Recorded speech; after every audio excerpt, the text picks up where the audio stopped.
People? Mas pipiliin mo ba ang asawang A, ubod ng seloso? O B, walang pakialam? Ladies, your 5 seconds start now. 5, 4, 3, 2, 1. Time's up! Kai, ano sa tingin mo ang sagot ng people at feeling ko sagot mo din? Kiniklaim natin na hindi toxic ang karelasyon natin, di ba? So doon na lang tayo sa ubod ng seloso na hindi toxic, kesa naman walang pakialam. Letter A, ubod ng seloso. Meryl, how about you?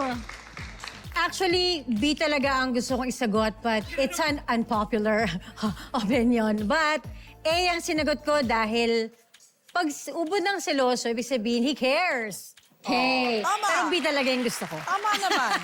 Okay. Tanungin naman natin ang ating people. Sean? Pangalan natin? Hello, I'm Sean. Sean! As in Sean. Sean. We're twins. Ang sagot ko ay letter A, ubod ng seloso. Agree ka sa kanila? Yes. Okay, bakit? At least then, may pake yung tao and meron kayong communication, may mapag-uusapan kayo. At least if it's not at the point of harmful na siya or toxic. Okay, thank you, Sean. Ano bang say mo, Celebrity Peep Joy? Well, ako ang pipiliin ko dyan, B. Asawang walang pakialam. Kasi yung A, yung pagiging ubod ng seloso, technically wala ka rin pakialam sa asawa mo eh. Wala kang pakialam sa nararamdaman niya.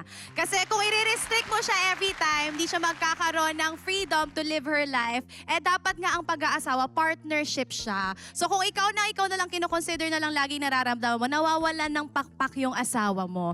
So, sorry, pakpak, kala ko si Aswang. So, sagot ko ay letter B, walang pakialam to the point na hindi niya pinapakialaman yung mga desisyon mo sa buhay, pero hindi walang pagmamahal. Magkaiba kasi yun. Kaiba yun. Heart, Yes! what's your answer? Agree ako dun sa walang pakialam kasi hindi productive yung seloso. Parang in a way, competition din yun kung seloso. It can be with a person, can be with your career.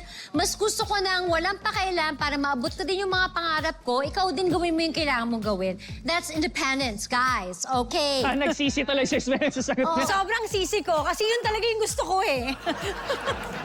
The people have spoken. At ang sagot ng people ay...